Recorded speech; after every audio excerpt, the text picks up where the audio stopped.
জেলায় জেলায় বজ্রবিদ্যুৎ সহ বৃষ্টি, আর তাতেই গতকাল একদিনে রাজ্যে বাজ পড়ে মৃত্যু হয়েছে 18 জনের। বাঁকুড়া জেলায় বাজ পড়ে মৃত্যুর সংখ্যা সর্বাধিক, সেখানে মারা গিয়েছে 9 জন। এ বিষয়ে আরো বিস্তারিত জানবো, কথা বলে নেব আমাদের প্রতিনিধি তুহিন অধিকারীর সঙ্গে। তুহিন। হ্যাঁ দেখো, বাঁকুড়া জেলায় গতকাল বাজ পড়ে 9 জনের মৃত্যু হয়েছে, যে সংখ্যাটা বাঁকুড়া জেলায় সর্বাধিক।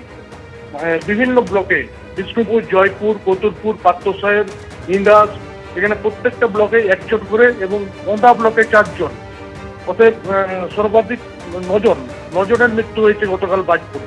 গতকাল দুপুর হতেই মেঘ কালো করে ঘনিয়ে বৃষ্টি আসে এবং পরপর বজ্রবিদ্যুৎ পড়তে থাকে।